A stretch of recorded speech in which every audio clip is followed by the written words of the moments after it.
बिस्मिल्लाहिर्रहमानिर्रहीम, अस्सलाम वालेकुम। Welcome back to my YouTube channel इट्साम्स बायोलॉजी। डियर स्टूडेंट्स, आज के इस वीडियो लेक्चर के अंदर हम तीन मेन जो टॉपिक्स हैं उनको डिस्कस करेंगे, जिसमें हमारे पास आता है substrate level phosphorylation, other organic molecule fuel for the cellular respiration and photo respiration. Medical में एडमिशन लेना हर स्टूडेंट का ड्रीम होता है, लेकिन कंपटीशन ज़्यादा होने की वजह से मेरिट नहीं बन पाता। तो पाकिस्तान के अलावा आपके पास बहुत ज़्यादा ऑप्शंस होती हैं कि आप MBBS कर सकते हैं। पाकिस्तान के अलावा चाइना से MBBS करना प्लान बी नहीं बल्कि प्लान ए है। बहुत सारे स्टूडेंट्स ऐसे होते हैं जो अपनी परसेंटेज को पहले ही काउंट कर लेते हैं और अपने एडमिशन के लिए फॉलो अप करते हैं।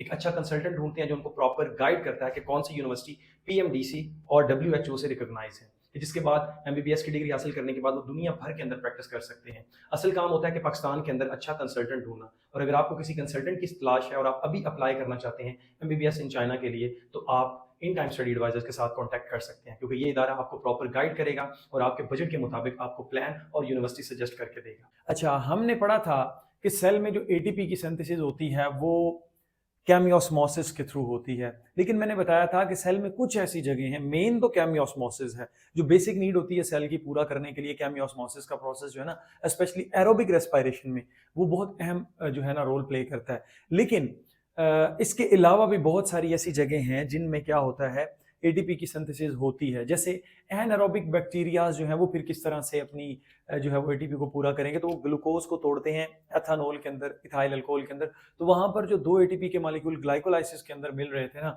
वो थी सबस्ट्रेट लेवल फास्फोराइलेशन।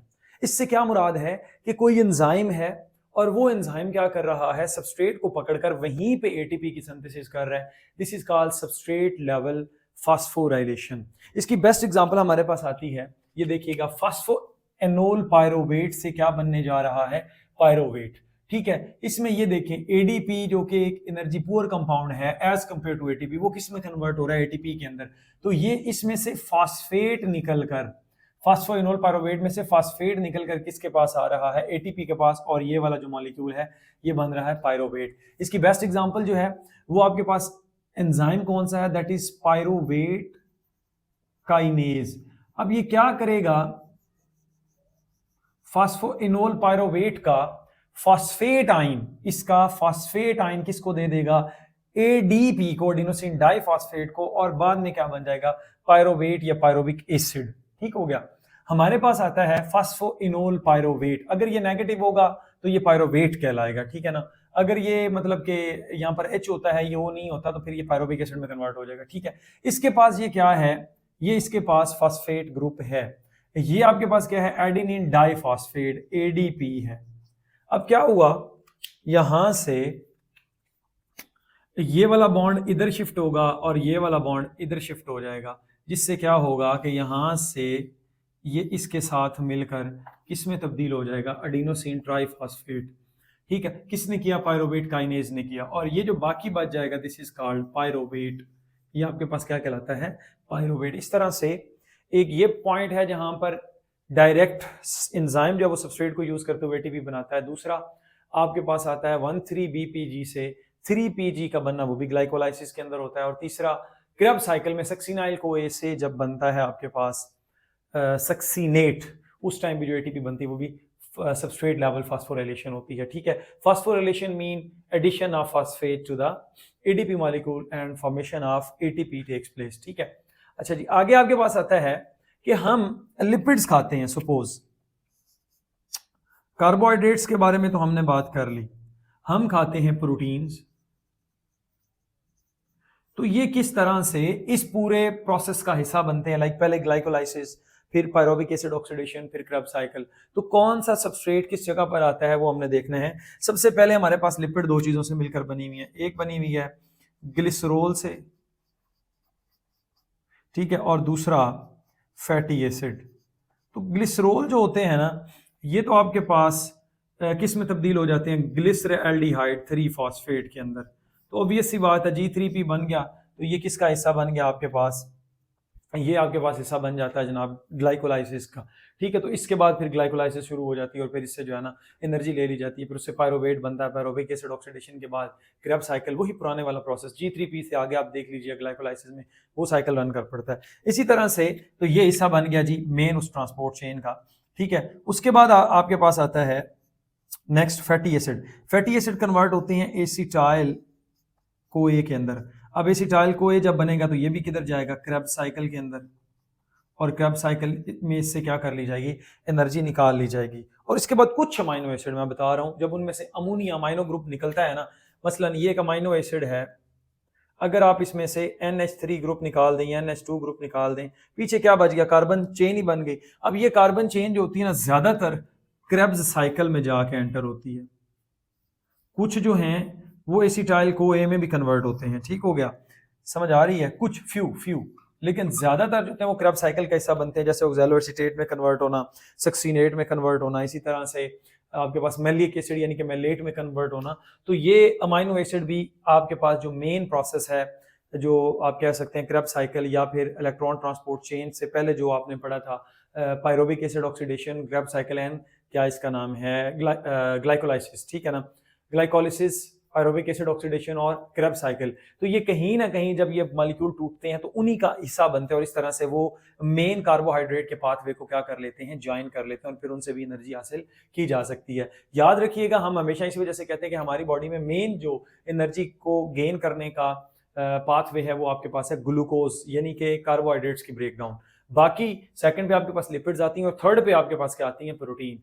ठीक है, अगर बॉडी में कार्बोहाइड्रेट्स डाउन हो जाए तो लिपिड्स टूटना शुरू हो जाती हैं, लिपिड्स भी खत्म हो जाए तो फिर क्या होता है जी, स्टार्वेशन, हाईली स्टार्वेशन, बहुत ज्यादा मतलब के दिनों से आपने कुछ नहीं खाया तो फिर प्रोटीन बॉडी की टूटना शुरू हो जाती है। इस तरह से वो आपको एनर्जी देती है थर्ड पॉइंट पे, ठीक है, पहले कार्बोहाइड्रेट्स, सेकंड पे लिपिड्स, तीसरे पे क्या, प्रोटीन्स। नेक्स्ट हमारे पास आता है फोटो रेस्पायरेशन, नाम से ही जाहिर है रेस्पायरेटरी प्रोसेस है, सेलुलर रेस्पायरेशन का ही एक प्रोसेस है, लेकिन किसकी प्रेजेंस में हो रहा है, लाइट की प्रेजेंस में।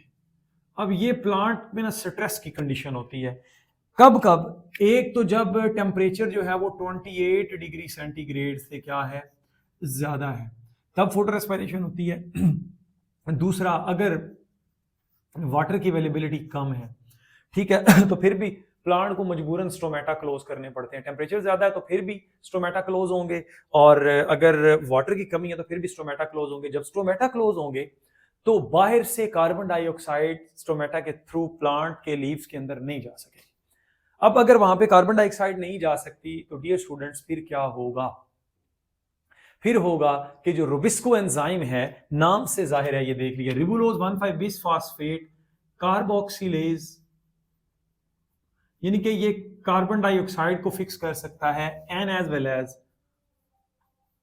ऑक्सीजनेज, ऑक्सीजन को भी ये क्या कर सकता है, फिक्स कर सकता है। तो जब स्टोमेटा क्लोज हैं, वैसे तो ये नॉर्मली क्या करता है, रुबिस्को कार्बन डाइऑक्साइड को पकड़ता है और किस में कन्वर्ट कर देता है, कैल्विन साइकिल के अंदर ये रिएक्शन स्टार्ट हो जाता है। लेकिन जब स्टोमेटा क्लोज हैं, बाहर से कार्बन डाइऑक्साइड आ नहीं रही, लेकिन प्लांट के अंदर क्या है, ऑक्सीजन की फॉर्मेशन हो रही है, तो ऑक्सीजन का लेवल क्या हो गया, ज्यादा।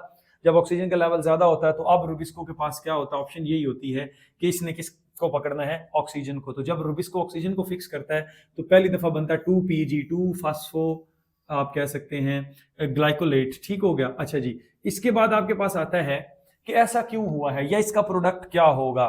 ध्यान से सुनना है आपने, आपने पढ़ा था कि जब रुबिस्को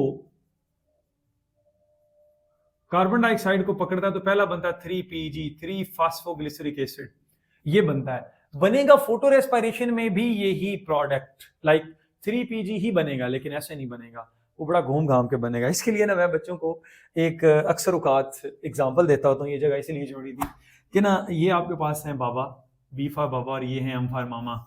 अगर जनाब बाबा ने मामा से सॉरी करनी है तो सीधा स्ट्रेट है, I am sorry, that's it, काम खत्म, ठीक है। लेकिन अगर मामा को सॉरी करनी पड़ जाए, चाहे गलती मामा की है बाबा के सामने, या बाबा को गलती मतलब उनको पता चल गया कि मामा की गलती है, मिसेस की गलती है, तो अब मिसेस ने हस्बैंड को क्या करना है, सॉरी करना है। तो फिर वो जनाब यहाँ से शुरू होगी, मैं ऐसी, मैं वैसी, मैंने ये किया, मैंने वो किया, ऊपर गया, नीचे हुआ, ये हुआ, फलां हुआ, ढिमकां हुआ, मैंने आज तक आपके घर में देखा ही क्या है, आपने कौन सी खुशियां दी, ये हुआ, वो हुआ, अल्टीमेटली सारी बातें करके फिर एट दी एंड फिर भी सॉरी कोई नहीं कहना। तो इसका मतलब ये हुआ कि ये जो है आपके पास एट दी एंड सॉरी कहती तो है, लेकिन बहुत ऐसे ना थक पक के और बड़ा मुश्किल के साथ। सिमिलरली जब कार्बन डाइऑक्साइड को फिक्स किया तो ये समझ लो कि 3PG बन गया, लेकिन ये बना 3PG ही है, अल्टीमेटली 3PG ही बनना है, लेकिन उसको एक लंबी सी एक चेन जो है वो काट के आनी है, फिर 3PG बनेगा। कैसे? ओके, रुबिस्को ने ऑक्सीजन को फिक्स किया तो क्या बन गया 2-फास्फोग्लाइकोलेट। अब ये कहां पर हो रहा है, क्लोरोप्लास्ट के अंदर। यहां पर 3 ऑर्गेनेलीज इन्वॉल्व होती है। अच्छा, दूसरे नंबर पर आती है पर ऑक्सीसोम, और तीसरे नंबर पर आपके पास आपकी फेवरेट, आपको पता है, माइटोकॉन्ड्रिया, क्योंकि माइटोकॉन्ड्रिया के बारे में आपने बहुत पढ़ा है, इसलिए शायद ये आपकी ऑर्गेनेली फेवरेट हो चुकी हो। अच्छा जी, माइटोकॉन्ड्रिया। अब क्लोरोप्लास्ट में 2-फास्फोग्लाइकोलेट बना, जो कि बाद में जाता है ग्लाइकोलेट। कैसे गया? ऑब्वियस सी बात है, यहां से फॉस्फेट निकल आएगा। ठीक है, ये फॉस्फेट बाद में यूज होना, मैं आपको बताऊंगा। ये ग्लाइकोलेट जो है ना, अब क्लोरोप्लास्ट में नहीं ठहरेगा, क्योंकि इसकी क्लोरोप्लास्ट के साथ नहीं बनती। ये फौरन वहां से भागेगा किसके पास, परऑक्सीसोम के पास। परऑक्सीसोम में इसके अंदर ऑक्सीजन ऐड की जाएगी और हाइड्रोजन परऑक्साइड की फॉर्मेशन होगी, जिससे क्या बनेगा, ग्लाइऑक्सिलेट। क्या बनेगा? ग्लाइऑक्सिलेट। और ग्लाइऑक्सिलेट में कुछ फर्दर चेंजेस आती हैं, आपका टॉपिक नहीं है, मैं ज्यादा डिटेल में भी नहीं जाऊंगा। वो किस में चला जाता है, एक अमाइनो एसिड के अंदर चला जाता है, that is called glycine. Simplest amino acid है। अब ग्लाइसिन के जब 2 मॉलिक्यूल्स इकट्ठे हो जाते हैं तो वो किधर चले जाते हैं, आपके पास माइटोकॉन्ड्रिया में। माइटोकॉन्ड्रिया इस ग्लाइसिन को किस में कन्वर्ट करेगा, सीरीन के अंदर। तो सीरीन एक 3 कार्बन समझ लें, एक अमाइनो एसिड है, तो इसमें से क्या होगा, एक NH2 निकलेगा और एक कार्बन डाइऑक्साइड निकलेगी। ये इसलिए बताया ताकि आपको पता चल जाए, क्योंकि आगे मैंने यही बात। अब सीरीन जो है ये माइटोकॉन्ड्रिया में नहीं ठहरेगा, ये फौरी तौर पर किधर चला जाएगा, दोबारा से परऑक्सीसोम। अब सीरीन से फिर क्या किया जाएगा, अमाइनो ग्रुप निकाल के इसको किसके अंदर, NH2 निकाल के इसको किसके अंदर तब्दील किया जाएगा, ग्लिसरेट के अंदर। अब ये ग्लिसरेट दोबारा से कहां जाएगा, दोबारा से ये जाएगा प्यारे बच्चों क्लोरोप्लास्ट के अंदर। और क्लोरोप्लास्ट में यही फॉस्फेट या कोई और फॉस्फेट इसके अंदर ऐड कर दी जाएगी जो फ्री इनऑर्गेनिक होगी, तो ये दोबारा से किस में चला गया, 3PG 3-फास्फोग्लिसरिक एसिड के अंदर। अब बताएं, बात तो वही हुई ना कि अल्टीमेटली बना 3PG है, लेकिन घूम घुमा के वो कहाँ से होता हुआ। सो बात करने का मकसद ये है कि प्लांट्स ये तब करते हैं जब प्लांट्स इंतहाई स्ट्रेस कंडीशन में होते हैं। ठीक हो गया, तो ऑक्सीजन ऑक्सीडेटिव स्ट्रेस होती है, यानी कि ऑक्सीजन ज्यादा होती है। शुरू शुरू में तो ऐसा नहीं था, ये बुक पे लिखा हुआ भी है, आपको मिल जाएगा कि स्टार्ट में जब रिड्यूस्ड इन्वायरमेंट था तब ऑक्सीजन नहीं थी, प्लांट्स जो थे उनके लिए कार्बन डाइऑक्साइड ज्यादा थी, तो वो कार्बन डाइऑक्साइड को यूज कर लेते थे। लेकिन ये प्रॉब्लम आई तब जब ऑक्सीजन का लेवल ज्यादा हुआ। जब ऑक्सीजन का लेवल इन्वायरमेंट में ज्यादा हुआ तो फिर प्लांट्स में रुबिस्को जो था वो किसको पिक कर लेता होता था, समटाइम ऑक्सीजन को पिक करने की वजह से ऑक्सीडेटिव स्ट्रेस होने की वजह से फोटो रेस्पिरेशन का प्रोसेस स्टार्ट हो जाता था, जिसकी वजह से जो है ना वो प्लांट को एक लंबा चौड़ा साइकिल जो है वो रन करना पड़ता 3PG कन्वर्ट करने में। और इसमें तकरीबन प्लांट का जो है ना वो 25-50% एनर्जी का लॉस हो जाता है। तो कोई भी प्लांट ये नहीं चाहता कि वो फोटो रेस्पिरेशन का प्रोसेस करे, लेकिन मजबूरी में किया जा सकता है। और इसी वजह से प्लांट्स जो हैं जो आपके पास ये C3 पाथवे फॉलो नहीं करते मेनली, ठीक है, और मेनली उनके जो कार्बन डाइऑक्साइड फिक्सेशन का प्रोसेस होता है वो C3 पाथवे नहीं होता, बल्कि क्या होता है, C4 पाथवे होता है, या फिर क्या होता है, कैम C4, या फिर हम क्या बोलते हैं इनको, कैम प्लांट्स क्रूसिलेसी फैमिली से बिलोंग करते हैं। और C4 ज़्यादातर आपसे पोएसी फैमिली यानी कि ग्रामिनाए से बिलोंग करते हैं। तो ये जो है ये एडवांस प्लांट कहे जाते हैं, क्योंकि ये अपनी कार्बन डाइऑक्साइड फिक्सेशन के लिए डायरेक्ट रुबिस्को को इस्तेमाल नहीं करते, बल्कि कुछ और एंजाइम्स हैं उनको इस्तेमाल करते हैं। जैसे आप कह सकते हैं फास्फोइनोल पायरोवेट को इस्तेमाल करते हैं कार्बन डाइऑक्साइड की फिक्सेशन के लिए। इंशाल्लाह अपने नेक्स्ट लेक्चर के अंदर मैं आपको बताऊंगा कि किस तरह से प्लांट्स ने फोटो रेस्पिरेशन के से बचने के लिए अडेप्टेशंस की। सो मैं उम्मीद करूंगा कि आपको ये मेरा वीडियो लेक्चर अच्छा लगा होगा। Stay connected, thank you and अल्लाह हाफिज़।